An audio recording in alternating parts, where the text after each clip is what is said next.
Halo seluruh jemaat Rock Philadelphia yang dikasihi Tuhan, senang sekali bertemu dengan Anda semua dalam ibadah online kita. Kami udah nggak sabar untuk bisa berkumpul dengan Anda semua. Tapi saya dan Nana hanya ingin berkata bahwa kami berdoa untuk Anda, kami juga memikirkan Anda semua.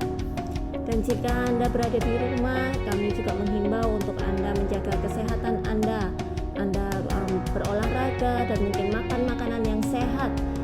Dan jika Anda berada di komunitas dan Anda tahu orang-orang di komunitas Anda yang membutuhkan bantuan, kami menghimbau untuk Anda jangan ragu-ragu untuk membantu mereka. Karena di saat-saat seperti inilah kita bisa mempraktekkan bagaimana menjadi seorang Kristen yang sejati, mencerminkan karakter-karakter Kristus di dalam kehidupan kita.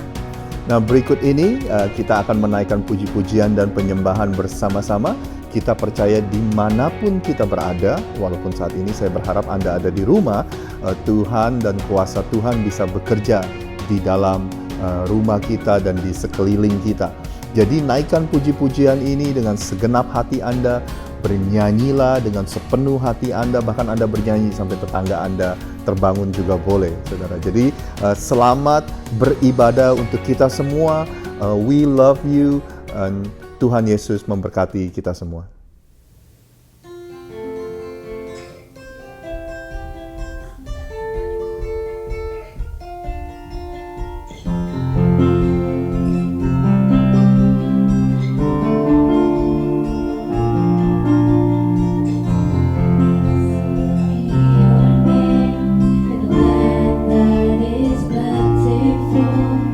Streams of abundance flow. Blessed be your name.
Shalom semua jemaat yang diberkati Tuhan.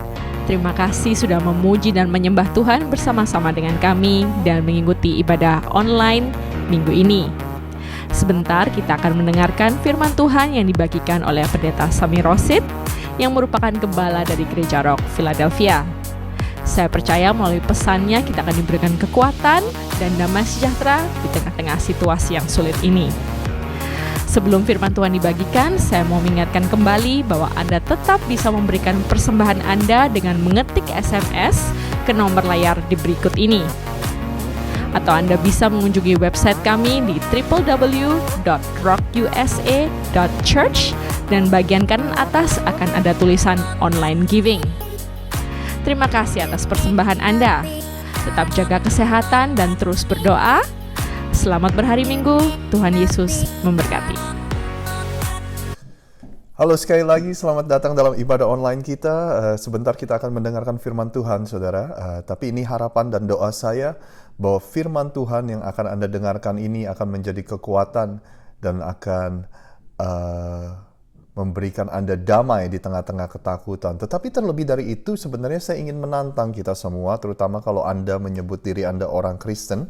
Ada pesan Tuhan dan ada sedikit undangan untuk Anda dalam firman Tuhan ini untuk kita semua. Nah, firman Tuhan hari ini kita akan beri judul Apa yang kita lihat? Apa yang kita lihat? Pertanyaan untuk kita semua, apa sih yang kita lihat hari-hari ini? Kalau Anda hidup di dalam dunia yang sama seperti di mana saya ada, kita melihat kekhawatiran, kita melihat ketakutan, kita melihat hal-hal yang tidak pasti, hal-hal yang tidak menentu. Kita nggak tahu seberapa lama semuanya ini akan berlangsung. Nah, itulah yang kita lihat, saudara. Hal-hal semacam global warming, hal-hal semacam penembakan massal di sekolah-sekolah, peperangan, tingkat kriminalitas yang tinggi, saudara. Nah, kalau semuanya itu nggak cukup, kita sedang ada di tengah-tengah pandemik yang disebut dengan virus corona, saudara. Jadi apa yang kita lihat di sekeliling kita ini sudah selayaknya kita khawatir, sudah selayaknya kita merasa cemas. Tapi tantangan yang terbesar dari Tuhan Yesus kepada para pengikutnya adalah pesan ini, saudara, jangan takut, do not be afraid. Pertanyaan saya, is it possible for us not to be afraid in this current situation? Bisa gak, mungkin gak kita gak takut di tengah-tengah keadaan yang menakutkan? Ibaratnya seperti orang yang belum ngantuk, tapi disuruh tidur. Mau dipaksain seperti apa juga gak akan bisa tidur, saudara. Nah, begitu juga kita yang ada di tengah-tengah dunia dan keadaan yang menakutkan, mau dipaksain seperti apa juga kita akan merasa takut. Tapi bolehkah hari ini saya ingin mengajak Anda semua, Anda yang nonton ini di rumah, sekali lagi mudah-mudahan Anda ada di rumah sih, nggak keluar ke mana-mana. Tapi buat kita semua yang nonton ini, saya mempunyai sebuah undangan, bahkan bisa disebut dengan tantangan untuk bagi kita semua yang adalah pengikut Yesus untuk melihat semuanya ini sebagai sebuah kesempatan. Nah, kesempatan apa? I'm glad you asked. Kesempatan ini, saudara, ada 3 kesempatan yang saya ingin bagikan kepada Anda hari ini. Yang pertama adalah kesempatan buat kita semua, saudara, untuk menunjukkan kepada dunia bagaimana kita mengasihi mereka. untuk menunjukkan kepada dunia kasih Kristus itu seperti apa, saudara. Di Yohanes 13 ayat ke-34 dan 35 dikatakan seperti ini. Saya akan bacakan untuk Anda. Aku memberikan perintah baru kepada kamu, yaitu supaya kamu saling mengasihi. Sama seperti aku telah mengasihi kamu, demikian kamu harus saling mengasihi. Dengan demikian semua orang akan tahu bahwa kamu adalah murid-muridku, yaitu jikalau kamu saling mengasihi. Yesus bilang gini, saudara, berdoa itu penting, ya kan? Baca firman Tuhan, baca Alkitab itu penting. Menjadi bagian dari sebuah komunitas gereja itu sangatlah penting. Tapi yang membuat orang itu tahu bahwa Anda dan saya adalah pengikut Yesus, yaitu dari cara kita mengasihi orang lain. Rasul Paulus juga bilang gini, sekalipun kita bisa mengerti bahasa malaikat, tapi kalau kita nggak punya kasih, semuanya itu sia-sia. Nah, di keadaan seperti inilah, di keadaan dunia kita seperti ini hari ini, saudara, ini adalah kesempatan kita untuk menunjukkan kasih Kristus kepada orang-orang di sekeliling kita. Di catatan saya menemukan di abad kedua, saudara, di tahun 165 sampai 180, ada namanya wabah Antoninus. Pandemik penyakit, semacam penyakit campak, saudara. Nah, di abad ketiga ada pandemik semacam penyakit Ebola, gitu, saudara. Nah, wabah penyakit-penyakit ini sekali memakan korban bisa 1/4 sampai setengah populasi dari kota Roma, Italia, saudara. Yang luar biasa adalah gini, pada waktu itu, pada waktu kejadian tersebut, ketika semua orang lari keluar dari kota Roma karena mereka takut, orang-orang Kristen lah yang malah lari mendekati dan masuk ke dalam kota tersebut. Mereka lah yang merawat orang-orang yang sakit. Mereka lah yang memperhatikan orang-orang yang sakit. Demikian semua orang akan tahu bahwa kamu adalah murid-muridku, kata Yesus, dari cara kita mengasihi orang lain. Waktu gereja mula-mula baru lahir, saudara, anak kecil, anak bayi, dan para janda, tidak ada orang-orang di sekeliling mereka yang menganggap mereka penting. Tapi orang-orang Kristen lah yang merawat dan peduli akan mereka. Kenapa, saudara? Karena sebagai orang Kristen, seharusnya kita sadar bahwa tidak ada seorang pun yang lebih penting daripada orang yang lain. Artinya semua dari kita sama karena semua dari kita diciptakan menurut rupa dan gambar Allah, saudara. Semua dari kita berharga. Kenapa? Karena Yesus mati bukan hanya untuk orang-orang Kristen, bukan hanya untuk sebagian orang, tetapi Yesus mati untuk semua orang di dunia ini. Saudara, bukankah ini kesempatan yang sangat besar buat kita untuk menunjukkan kepada orang-orang di sekeliling kita bahwa kita mengasihi mereka, kita peduli dengan mereka. Kita, saudara, mempunyai kemampuan untuk mengasihi orang lain karena Tuhan terlebih dahulu sudah mengasihi kita. We are able to love others because God has first loved us. Itulah kesempatan yang pertama, saudara, yaitu kita ingin menunjukkan kasih Kristus kepada orang-orang di sekeliling kita. Nah, kesempatan yang kedua, saudara, di dalam keadaan yang seperti ini yang saya ingin undang Anda semua, ini yang saya ingin tantang kita semua, yaitu ini adalah kesempatan kita untuk mempraktekkan yang namanya selflessness. Selfless berbeda dengan selfish. Selfish adalah memikirkan diri sendiri, egois, tapi selfless adalah tidak egois dan memikirkan orang lain. Nah, inilah keadaan yang kita bisa ambil sebagai sebuah kesempatan di mana kita mempraktekkan selflessness, saudara, ketidakegoisan dan kemurahan hati kepada orang-orang sekeliling kita. Firman Tuhan bilang gini di Yohanes 15 dan ayat yang ke-13. Tidak ada kasih yang lebih besar daripada kasih seorang yang memberikan nyawanya untuk sahabat-sahabatnya. Sacrificial love, yaitu kasih yang penuh dengan pengorbanan. 1 Korintus 13 ayat 5 mengatakan ini, kasih itu tidak mencari keuntungan sendiri. Saudara, di tengah-tengah krisis ini ada begitu banyak cerita dari dua sisi, saudara. Yang pertama, saya mendengar cerita tentang keegoisan, di mana sekali lagi orang-orang itu menyetok makanan dalam jumlah banyak dan hanya untuk diri mereka sendiri, saudara. Bahkan yang lebih menyedihkan lagi, saya mendengar banyak cerita di mana mereka menyetok makanan lalu mereka jual kembali dengan harga yang selangit. Mereka mengambil kesempatan ini untuk mencari keuntungan mereka sendiri. Inilah hal-hal yang kita dengar di tengah-tengah ketakutan seperti ini, saudara. Sehingga mereka menyetok makanan dan orang-orang di sekeliling mereka nggak akan kebagian ketika mereka pergi ke toko, saudara. Tapi di momen-momen seperti ini, ada banyak juga cerita yang membuat saya menjadi penuh dengan pengharapan bahwa orang-orang Kristen bisa menjadi berkat buat orang-orang di sekitarnya, saudara. Saya mendengar ada banyak orang yang membeli makanan dengan jumlah banyak, tetapi setelah itu mereka bagikan kepada orang-orang di sekeliling mereka. Ada orang-orang yang membeli makanan dan membeli air dalam jumlah banyak, dan mereka bagikan kepada teman-temannya, kepada komunitasnya, saudara. Di tengah-tengah keadaan seperti ini, kemarin saya juga baru dengar dari salah satu live group di gereja kita, bahwa mereka ada salah satu yang berkata seperti ini, besok suami saya off, libur. Nah, besok rencananya kita akan pergi ke supermarket, siapa yang mau titip? Nanti kita akan anterin ke rumah kamu. Kamu mau nitip air, kita anterin, saudara, ke rumah kamu. Itu adalah cerita-cerita yang membuat saya menjadi encourage, membuat saya menjadi semangat. Oh, orang Kristen seharusnya seperti ini.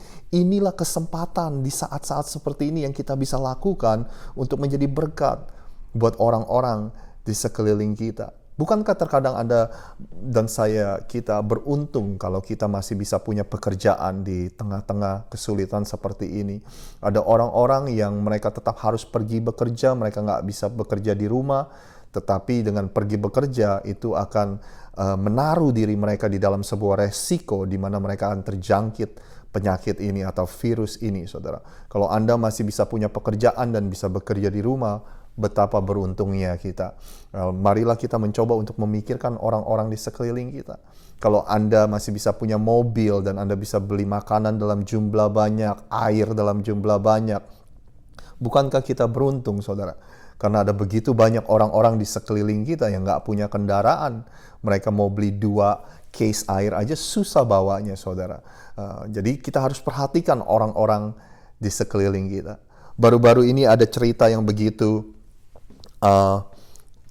membuat saya semangat, saudara, di mana saya melihat seseorang memposting di Instagram dia, dan dia berkata seperti ini, di rumah saya punya makanan dan minuman ekstra, buat kamu yang membutuhkan silakan kontak saya. Sekali lagi, bukankah ini berlawanan dengan hal-hal yang orang banyak lakukan di saat-saat krisis ini, di mana orang mementingkan diri mereka sendiri, tetapi ada orang yang seperti yang baru saya ceritakan, di mana dia memikirkan orang lain.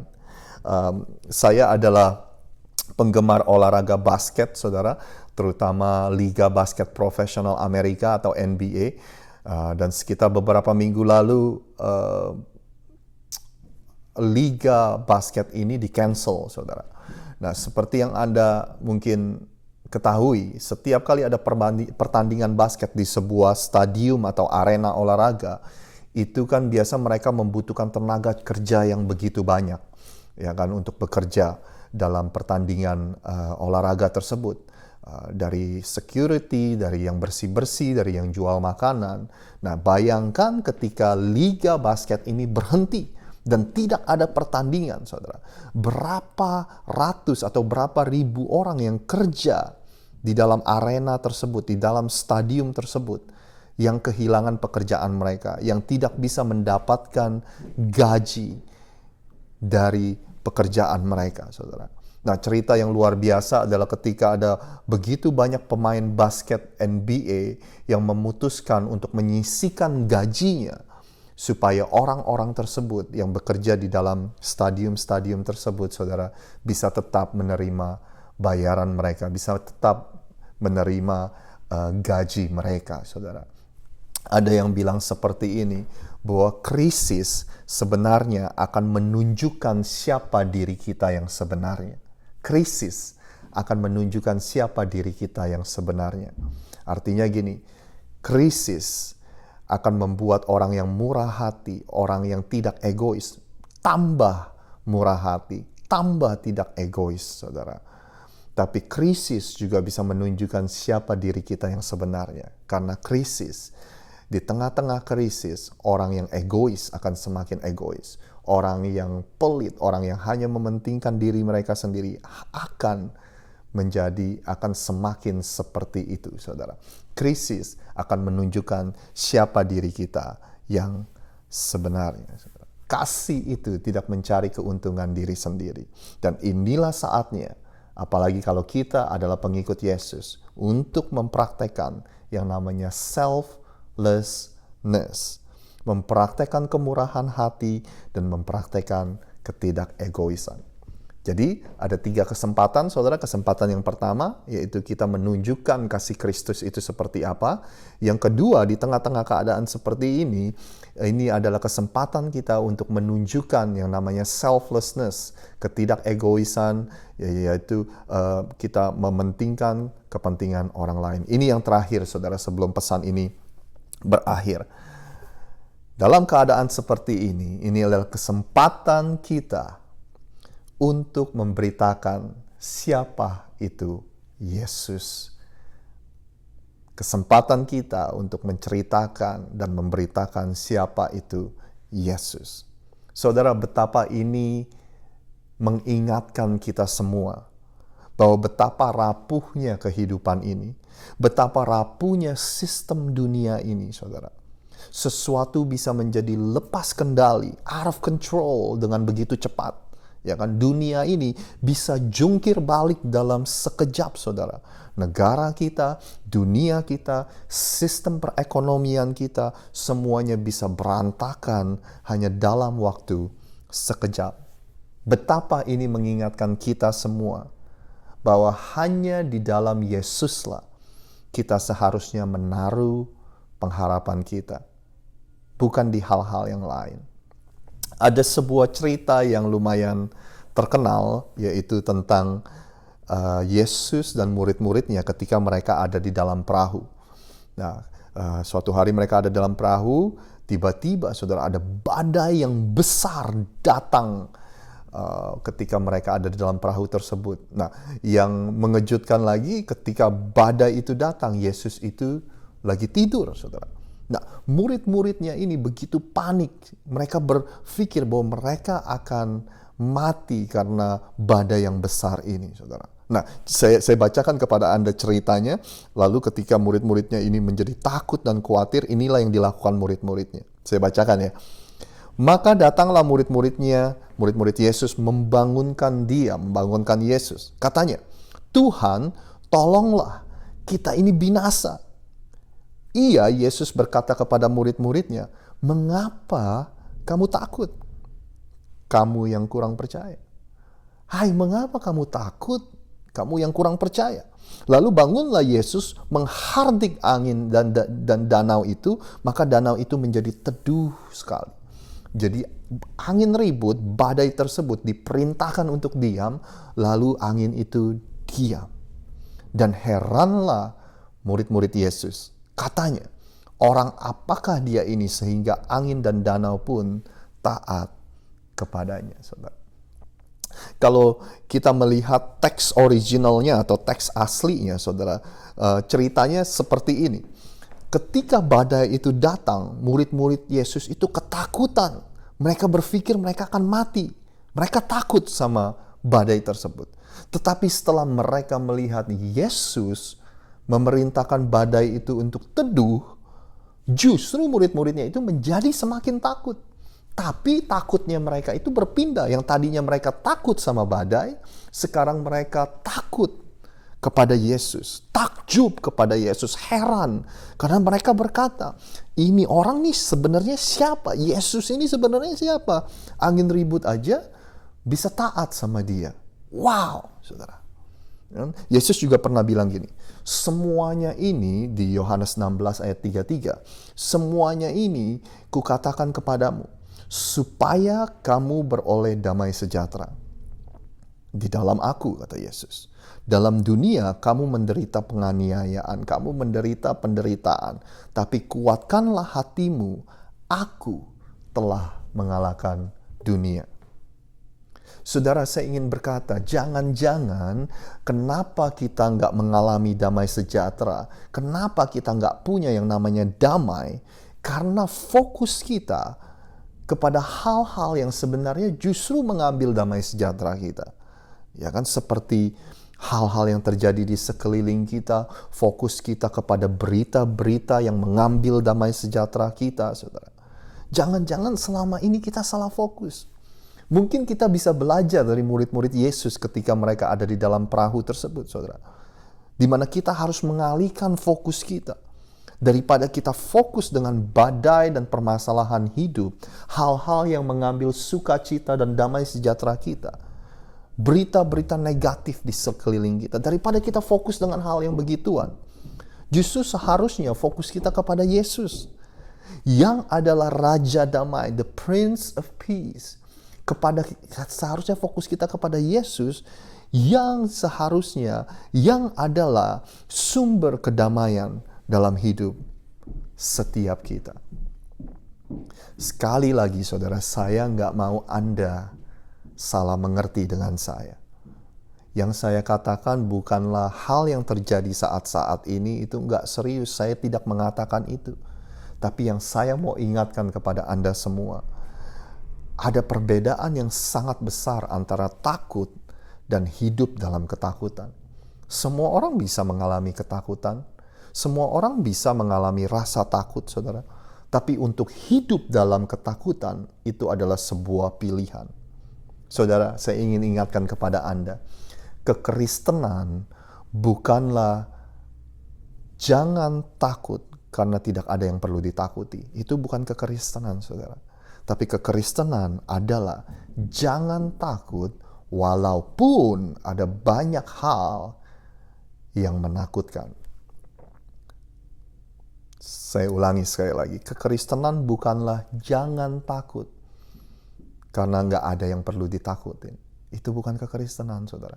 Kekristenan adalah jangan takut walaupun ada begitu banyak hal yang menakutkan. Kenapa, saudara? Karena Yesus telah mengalahkan kematian. Yesus telah mengalahkan dunia. Dan untuk kita yang percaya kepadanya akan menerima hidup yang kekal. Dan itulah kabar baik yang kita bisa ceritakan kepada dunia dan kepada orang-orang sekeliling kita. 3 kesempatan yang saya ingin tantang Anda untuk Anda lakukan dalam keadaan yang sulit hari-hari ini. Yang pertama, jadikan ini sebagai kesempatan kita menunjukkan kasih Kristus. Yang kedua, jadikan ini sebagai kesempatan kita untuk mempraktekkan ketidakegoisan, tidak mementingkan diri sendiri atau yang disebut dengan selflessness. Yang ketiga, ini adalah kesempatan kita untuk menceritakan siapa itu Yesus. Saya ingin berdoa untuk Anda semua. Mari kita berdoa bersama-sama. Bapa yang ada di surga, kami sangat mengucap syukur. Kami ingin belajar untuk selalu mengucap syukur dalam keadaan apapun. Tuhan, berikan kami hikmat untuk kami tahu apa yang harus kami lakukan. Berikan kami keberanian untuk menerima tantangan dan keadaan yang seperti ini untuk kami jadikan kesempatan di mana kami bisa menceritakan tentang kasih Yesus, menunjukkan tentang kasih Yesus, menceritakan kepada orang lain tentang siapa itu Yesus. Untuk kami bisa menunjukkan kepada orang-orang sekeliling kami bahwa kami bukanlah individu-individu yang egois, kami tidak mementingkan diri sendiri, tapi kami memikirkan orang lain juga. Tuhan, berikan kami kekuatan, berikan kami juga hikmat untuk mengalihkan fokus kami bukan kepada hal-hal yang mencuri damai sejahtera kami, tetapi alihkan fokus kami kepada Engkau saja Tuhan yang adalah sumber damai sejahtera kami. Tuhan, kami berdoa supaya Engkau pulihkan dunia ini, Engkau pulihkan negara kami, Engkau pulihkan kota kami, Engkau pulihkan komunitas kami Tuhan. Kami merendahkan diri kami di hadapan Engkau Tuhan, ampuni segala kesalahan kami, dan Engkau sekali lagi sembuhkan kami, sembuhkan dunia ini Tuhan dari segala sakit penyakit. Terima kasih, kami berdoa juga Tuhan untuk teman-teman kami yang mengalami kesulitan, terutama mereka yang kehilangan pekerjaan mereka. Kami tahu Tuhan bahwa pengharapan kami, bahwa sistem perekonomian kami tidak tergantung dengan sistem perekonomian dunia ini, tetapi sistem perekonomian kami adalah sistem kerajaan surga. Kami percaya Engkau akan berikan peluang, Engkau akan berikan kesempatan, Engkau akan mencukupkan dan merawat kehidupan kami di tengah-tengah kesulitan ini. Terima kasih Tuhan, jadikan kami terang, jadikan kami berkat bagi orang-orang yang ada di sekeliling kami. Hanya di dalam nama Tuhan Yesus kami berdoa, sama-sama kita katakan amin. Selamat berhari Minggu, stay safe, stay healthy. I love you. I'm gonna keep praying for you. Saya akan terus berdoa untuk Anda. Saya mengasihi Anda semua. Tuhan Yesus memberkati.